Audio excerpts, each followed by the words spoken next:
Hi there, you perfectly functioning normal human being. You're probably here since one of your friends has mentioned that he's watching this thing called Puella Magi Attack on One Punch Naruto art online, which you think sounds pretty cool. But upon researching it a bit, you've noticed that it's been surrounded by these strange subset of humans that look weird, talk weird, and dress like it's Halloween every day. Well, have no fears. These are the species commonly known as Otaku, and this is pretty much everything you need to know about them.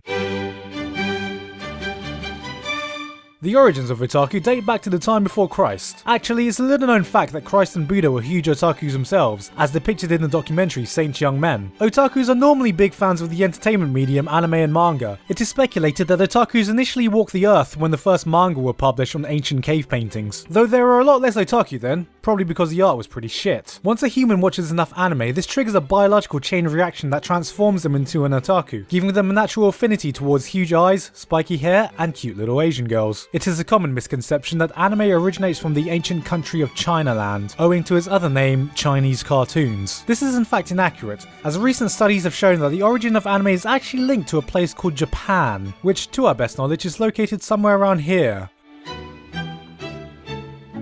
There are four main categories of anime that most otakus watch: hentai, hentai, hentai, and One Piece. While hentai remains to be the most popular and widely known genre worldwide, even to those outside the community, One Piece has been growing steadily since its inception in the Middle Ages, and is expected to continue until the eventual heat death of the universe. Outside of these four, otakus like to categorize themselves by preferential viewing habits. If you've only watched things like Naruto, Sword Art Online, or Attack on Titan for instance, you are referred to as what is known as a casual scrub. While if you've seen Legend of the Galactic Heroes, then you've reached a godlike status and are wise beyond your years, and it is your duty to constantly address how bad every other anime is compared to that. This is commonly known as an elitist. If one otaku does not approve of another's choice of anime preference, it is common for them to express this by remarking, "Your viewing habits are literally comparable to excrements," which approximately translates to "you have shit tastes" for short. This term is also a common way to refer to an otaku's preferences in women, and of course, pornography. If you're interested in what the majority of the community deem as a good anime, then popular sites like My Anime List provide a platform for people to vote on how good they think an anime is.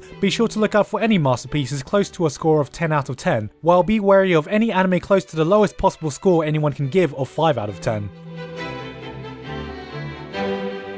Usually, it's a rare sight to see an otaku in the wild, as they are normally in a permanent state of hibernation in their rooms. They will, however, traverse the outside world on the odd occasions to attend anime conventions, an event where you are able to see herds of wild otaku congregate to socialize among themselves. While anyone can join, it is highly unadvised to, as it is normal social etiquette to spend no less than your entire life savings over the course of the weekend. Some otakus, however, are masters of disguise and operate in normal society, camouflaging themselves despite being huge fans and wanting to spout out references in normal life. These are the ones you need to be most wary of, however, as you never know the next time you may walk into a supply closet to find them masturbating to tentacle porn. Usual resource gathering and survival works a bit differently in the mind of an otaku. For example, using money to eat and sleep is completely optional based on personal preferences, but spending $700 filling your room up with anime Blu-rays and figurines is considered absolutely fucking normal.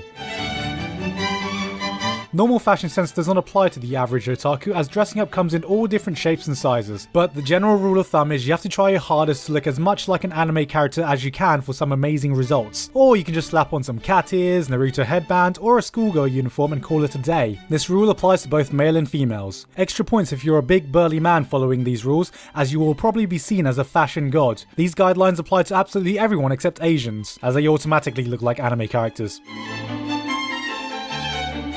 In otaku culture, a life partner is referred to as a waifu, and is normally chosen among the array of characters seen in anime. Polygamy is not uncommon in the culture, as a single character can be waifus to multiple people and everyone can have multiple waifus. But while a subject can have multiple waifus, there can be only one best girl, a title bestowed upon the most prestigious of waifus that any otaku would easily give their life for. A topic that can get so intense that it's been red marked as a possible catalyst to starting World War III. An important thing to note is that waifus and wives are not the same thing.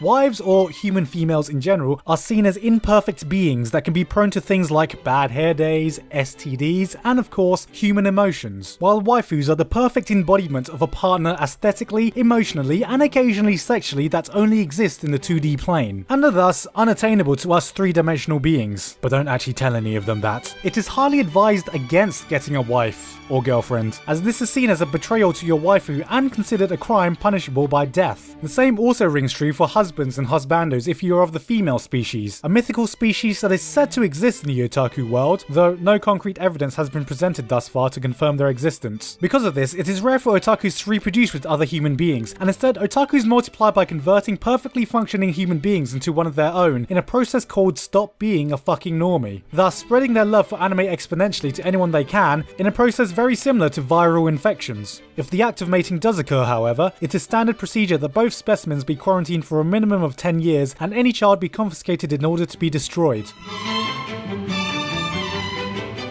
There are two main factions of religion that exist, Haruhiism and Madokaism. For centuries, these opposing factions have been warring with one another. One arguing that the almighty omnipotent god is actually a cute high school girl in short skirts, and the other arguing that the almighty omnipotent god is actually a cute high school girl in short skirts. While similar, both sport different traditions. Madoka followers are firm believers in a devil, which is the source of all suffering in the world that only the holy being of Madoka can protect us from. While Haruhiists believe their god is unknowing, and show their support in a ceremony called the Harihara Yukai, which sees a group of followers performing a series of organized spasms like a confused drunk having seizures in a nightclub. The ceremony has since been banned in 27 different countries due to an increased rate of suicide to any onlookers who sees the ceremony attempted. This is not to be confused with the caramel dancing, which is only illegal in the state of Nevada. Every year, millions of otakus make the pilgrimage to Akihabara as it is seen as the promised land in both religions, and for good reason. Upon arrival, any otaku will be greeted with no less than 50 figurines, a choice of 3 maids, and a handjob from Kanahanazawa. Akihabara is responsible for the disappearance of hundreds of otaku every month, who've been rumoured to have transcended the physical plane and reached a permanent state of nirvana. It is said that this is the only place in the world that waifus become real, though this is yet to be confirmed.